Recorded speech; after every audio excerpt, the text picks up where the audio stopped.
Hello and welcome back to another episode of a Cozy Christmas podcast. And welcome to another Christmas story for Halloween. I love reading a good Victorian ghost story, and we've got one today. So we are in the midst of spooky season, and today's story is a little more spooky than the one I read last time. But it's a very mild and gentle kind of spooky story. It's called A Strange Christmas Game by Charlotte Riddell. Riddell was a Victorian writer. She was Irish and was born in 1832. She wrote a good number of stories and novels. A lot of them had to do with ghosts and the spooky and gothic kind of stories, especially her short stories. I believe as far as novels go, she only wrote about 5 ghost story novels. And some of what she writes is properly creepy. In this story, we get the classic ghost story setup. A man and his sister find out they've just inherited an old, dilapidated house, sitting on some property that's overrun and overgrown with weeds and flowers and all that. It even comes with its old, crusty caretaker. But there's rumors that this house is haunted. And on one Christmas Eve, well, I don't want to give away too much. So I hope you are able to turn down the lights, sit with me here by the Christmas fire, grab a cup of tea, and pay no attention to that ghost standing behind you as I read to you A Strange Christmas Game by Charlotte Riddell. When, through the death of a distant relative, I, John Lester, succeeded to the Martingale estate, there could not have been found in the length and breadth of England a happier pair than myself and my only sister, Claire. We were not such utter hypocrites as to affect sorrow for the loss of our kinsman, Paul Lester, a man whom we had never seen, of whom we had heard but little, and that little unfavorable, at whose hands we had never received a single benefit, who was, in short, as great a stranger to us as the then Prime Minister, the Emperor of Russia, or any other human being utterly removed from our extremely humble sphere of life. His loss was very certainly our gain. His death represented to us not a dreary parting from one long loved and highly honored, but the accession of lands, houses, consideration, wealth to myself, John Lester, Esquire, Martingale, Bedfordshire, Willem John Lester, artist, and second-floor lodger at 32 Great Smith Street, Bloomsbury. Not that Martingale was much of an estate as country properties go. The Lesters, who had succeeded to that domain from time to time during the course of a few hundred years, could by no stretch of courtesy have been called prudent men. In regard to their posterity, they were, indeed, scarcely honest, for they parted with manors and farms, with common rights and advowsons, in a manner at once so baronial and so unbusinesslike, that Martingale, at length, in the hands of Jeremy Lester, the last resident owner, melted to a mere little dot in the map of Bedfordshire. Concerning this Jeremy Lester there was a mystery. No man could say what had become of him. He was in the oak parlour at Martingale one Christmas Eve, and before the next morning he had disappeared, to reappear in the flesh no more. Overnight, one Mr. Worley, a great friend and boon companion of Jeremy's, had sat playing cards with him until after 12 o'clock chimes. Then he took leave of his host and rode home under the moonlight. After that, no person, as far as could be ascertained, ever saw Jeremy Lester alive. His way of life had not been either the most regular or the most respectable, and it was not until a new year had come in without any tidings of his whereabouts reaching the house, that his servants became seriously alarmed concerning his absence. The inquiries were set on foot concerning him, inquiries which grew more urgent as weeks and months passed by without the slightest clue being obtained as to his whereabouts. Rewards were offered, advertisements inserted, but still Jeremy made no sign. And so, in course of time, the heir at law, Paul Lester, took possession of the house, and went down to spend the summer months at Martindale with his rich wife, and her 4 children by a first husband. Paul Lester was a barrister, an overworked barrister, who everyone supposed would be glad enough to leave the bar and settle at Martindale, where his wife's money and the fortune he had accumulated could not have failed to give him a good standing, even among the neighboring country families. And perhaps it was with such intention that he went down into Bedfordshire. If this were so, however, he speedily changed his mind, for with the January snows he returned to London, let off the land surrounding the house, shut up the hall, put in a caretaker, and never troubled himself further about his ancestral seat. Time went on, and people began to say the house was haunted, that Paul Lester had seen something, and so forth. All which stories were dully repeated for our benefit, when, 41 years after the disappearance of Jeremy Lester, Claire and I went down to inspect our inheritance. I say our, because Claire had stuck bravely to me in poverty, grinding poverty, and prosperity was not going to part us now. What was mine was hers, and that she knew, God bless her, without my needing to tell her so. The transition from rigid economy to comparative wealth was in our case the more delightful. Also, because we had not in the least degree anticipated it. We never expected Paul Lester's shoes to come to us, and accordingly, it was not upon our consciences that we had ever in our dreariest moods wished him dead. Had he made a will, no doubt we never should have gone to Martindale, and I, consequently, never written this story. But luckily for us, he died intestate, and the Bedfordshire property came to me. As for the fortune, he had spent it in travelling and in giving great entertainments at his grand house in Portman Square. Concerning his effects, Mrs. Lester and I came to a very amicable arrangement, and she did me the honor of inviting me to call upon her occasionally, and, as I heard, spoke of me as a very worthy and presentable young man for my station, which, of course, coming from so good an authority, was gratifying.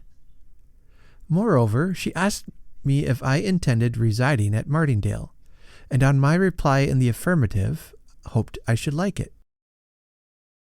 It struck me at the time that there was a certain significance in her tone, and when I went down to Martindale and heard the absurd stories which were afloat concerning the house being haunted, I felt confident that if Mrs. Lester had hoped much, she had feared more. People say Mr. Jeremy walked at Martindale. He had been seen, it was averred, by poachers, by gamekeepers, by children who had come to use the park as a near cut to school, by lovers who kept their tryst under the elms and beeches. As for the caretaker and his wife, the third in residence since Jeremy Lester's disappearance, the man gravely shook his head when questioned, while the woman stated that wild horses, or even wealth untold, should not draw her into the red bedroom, nor into the oak parlor after dark. I have heard my mother tell, sir, it was her as followed old Mrs. Reynolds, the first caretaker, how there were things went on in these self-same rooms as might make any Christian's hair stand on end. Such stamping and swearing and knocking about on furniture, and then tramp, tramp up the great staircase and along the corridor, and so into the red bedroom, and then bang and tramp, tramp again. They do say, sir, Mr. Paul Lester met him once, and from that time the oak parlor has never been opened. I never was inside it myself." Upon hearing which fact, the first thing I did was to proceed to the oak parlor, open the shutters, and let the August sun stream in upon the haunted chamber. It was an old-fashioned, plainly furnished apartment, with a large table in the center, a smaller in a recess by the fireplace, chairs ranged against the walls, and a dusty, moth-eaten carpet upon the floor. There were dogs on the hearth, broken and rusty. There was a brass fender, tarnished and battered, a picture of some sea fight over the mantelpiece, while another work of art, about equal in merit, hung between the windows.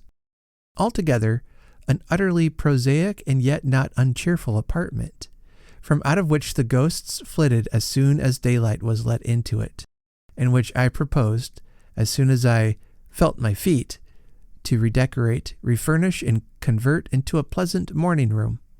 I was still under 30, but I had learned prudence in that very good school, necessity, and it was not my intention to spend much money until I had ascertained for certain which were the actual revenues derivable from the lands still belonging to the Martindale estates and the charges upon them.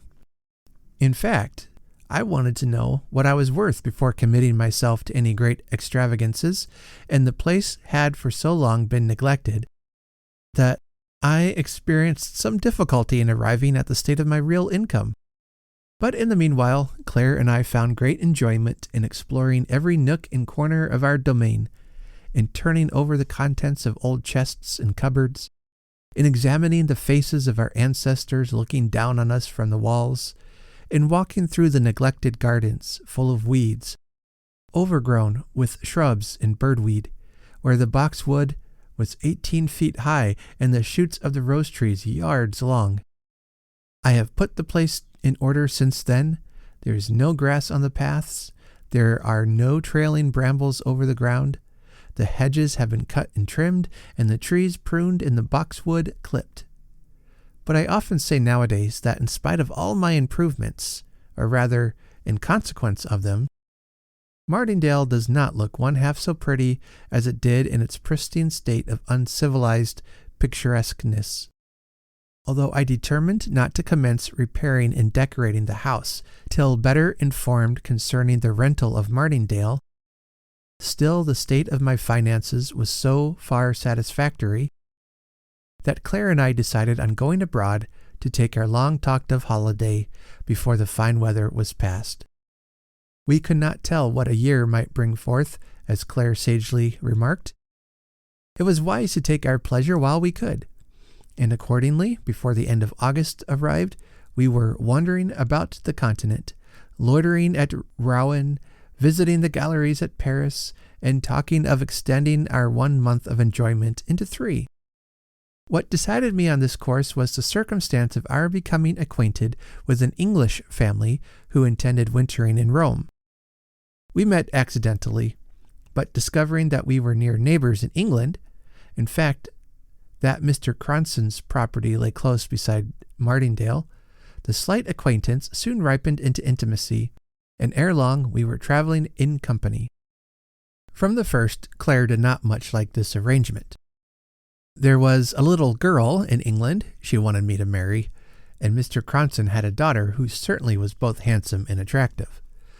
The little girl had not despised John Lester, artist, while Miss Cronson indisputably set her cap at John Lester of Martindale, and would have turned away her pretty face from a poor man's admiring glance. All this I can see plainly enough now.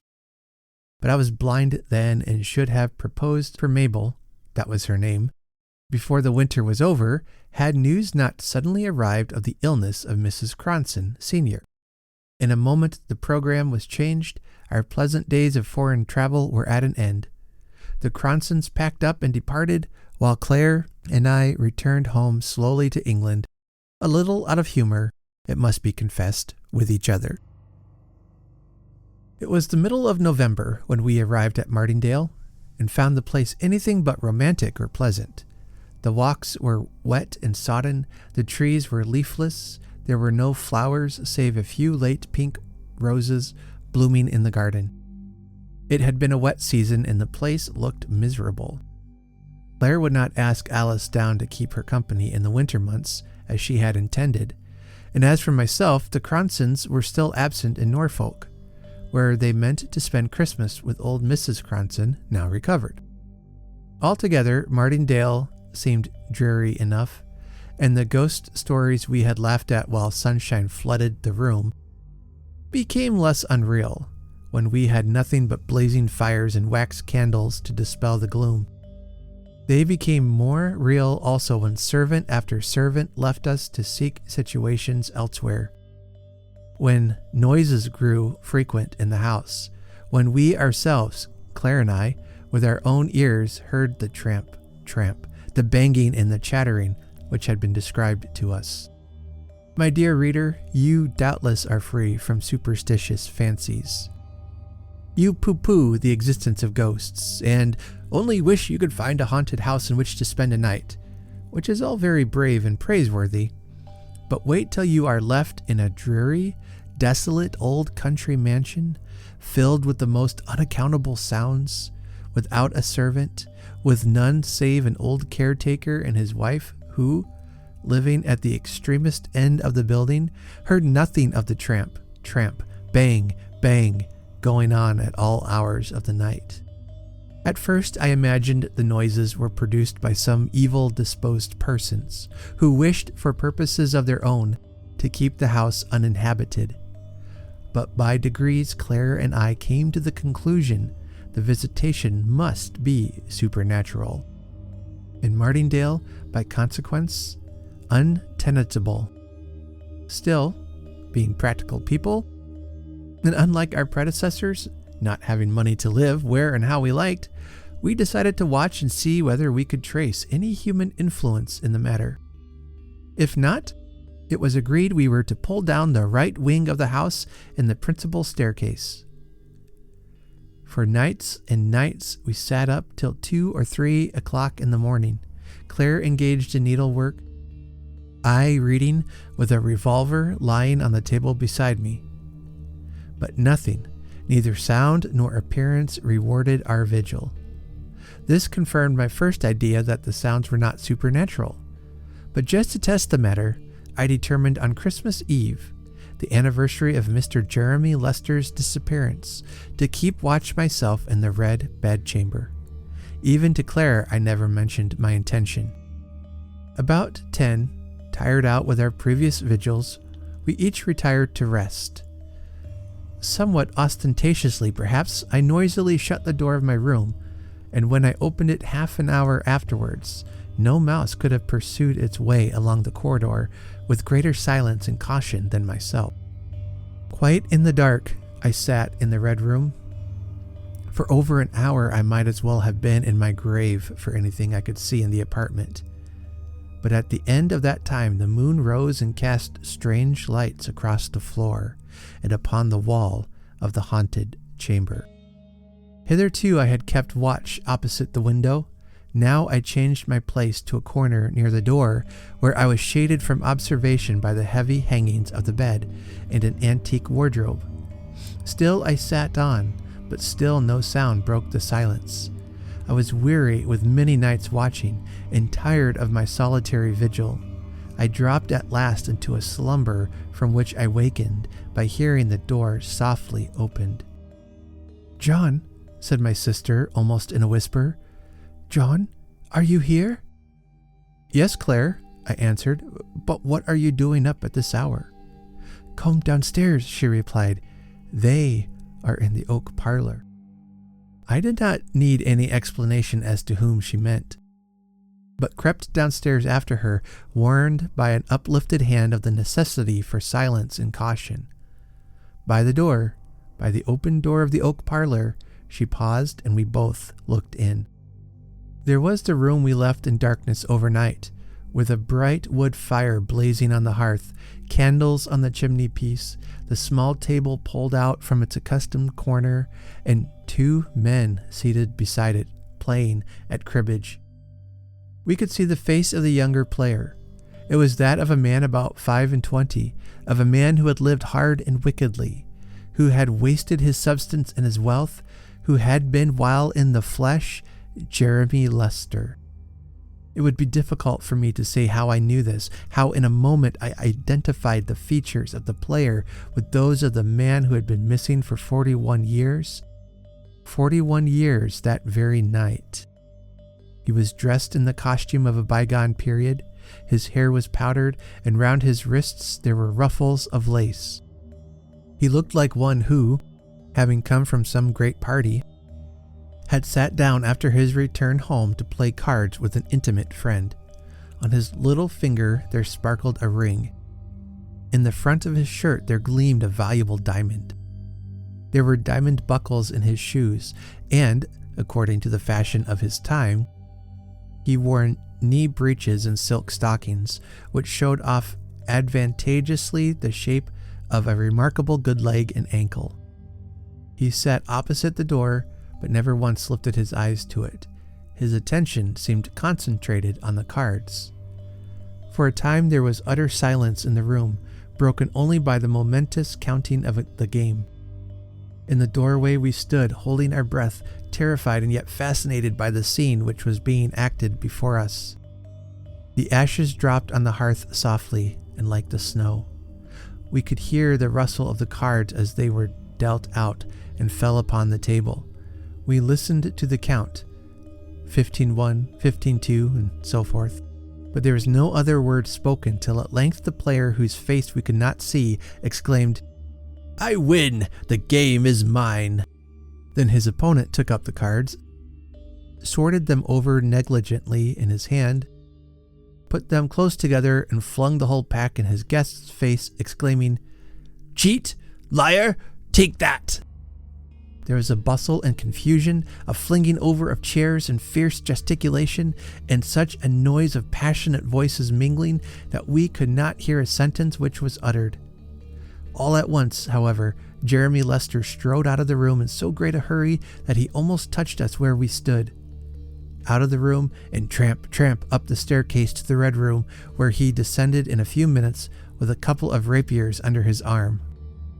When he re-entered the room, he gave, as it seemed to us, the other man his choice of the weapons, and then he flung open the window, and after ceremoniously giving place for his opponent to pass out first, he walked forth into the night air, Claire and I following. We went through the garden and down a narrow, winding walk to a smooth piece of turf sheltered from the north by a plantation of young fir trees. It was a bright moonlight night by this time, and we could distinctly see Jeremy Lester measuring off the ground. "When you say 3, he said at last to the man whose back was still towards us. They had drawn lots for the ground, and the lot had fallen against Mr. Lester. He stood thus with the moonbeams falling upon him, and a handsomer fellow I would never desire to behold. 1, began the other. 2, and before our kinsman had the slightest suspicion of his design, he was upon him, and his rapier through Jeremy Lester's breast. At the sight of that cowardly treachery, Claire screamed aloud. In a moment the combatants had disappeared, the moon was obscured behind a cloud, and we were standing in the shadow of the fir plantation, shivering with cold and terror. But we knew at last what had become of the late owner of Martindale, that he had fallen not in fair fight, but foully murdered by a false friend. When late on Christmas morning I awoke, it was to see a white world, to behold the ground and trees and shrubs all laden and covered with snow. There was snow everywhere, such snow as no person could remember having fallen for 41 years. "It was on just such a Christmas as this that Mr. Jeremy disappeared," remarked the old sexton to my sister, who had insisted on dragging me through the snow to church, whereupon Claire fainted away and was carried into the vestry, where I made a full confession to the vicar of all we had beheld the previous night. At first, that worthy individual rather inclined to treat the matter lightly, but when a fortnight after the snow melted away and the fir plantation came to be examined, he confessed there might be more things in heaven and earth than his limited philosophy had dreamed of. In a little clear space just within the plantation, Jeremy Lester's body was found. We knew it by the ring and diamond buckles and the sparkling breastpin, and Mr. Cronson, who in his capacity as magistrate came over to inspect these relics, was visibly perturbed at my narrative. "Pray, Mr. Lester, did you in your dream see the face of the gentleman, your kinsman's opponent?" "No," I answered. "He sat and stood with his back to us all the time." "There is nothing more, of course, to be done in the matter," observed Mr. Cronson. "Nothing," I replied, and there the affair would doubtless have terminated, but that a few days afterwards, when we were dining at Cronson Park, Claire all of a sudden dropped the glass of water she was carrying to her lips, and exclaiming, "Look, John, there he is!" rose from her seat and with a face as white as the tablecloth pointed to a portrait hanging on the wall. "I saw him for an instant when he turned his head towards the door, as Jeremy Lester left it," she explained. "That is he." Of what followed after this identification I have only the vaguest recollection. Servants rushed hither and thither. Mrs. Cronson dropped off her chair into hysterics. The young ladies gathered around their mamma. Mr. Cronson, trembling like one in an ague fit, attempted some kind of an explanation, while Claire kept praying to be taken away, only to be taken away. I took her away, not merely from Cronson Park, but from Martingale. Before we left the latter place, however, I had an interview with Mr. Cronson, who said the portrait Claire had identified was that of his wife's father, the last person who saw Jeremy Lester alive. "He is an old man now," finished Mr. Cronson, "a man of over 80, who has confessed everything to me. You won't bring further sorrow and disgrace upon us by making this matter public?" I promised him I would keep silence, but the story gradually oozed out, and the Cronsons left the country. My sister never returned to Martingale. She married and is living in London. Though I assure her there are no strange noises in my house, she will not visit Bedfordshire, where the little girl she wanted me so long ago to think of seriously is now my wife and the mother of my children. The end.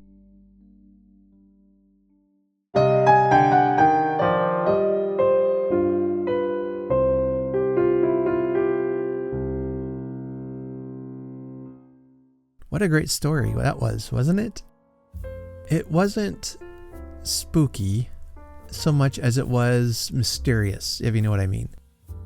The mystery behind the man who disappeared years ago and how the vision of the ghosts help explain what happened, and what a good thing that John Lester didn't end up marrying, that he ended up listening to his sister and not marrying that one woman he was interested in.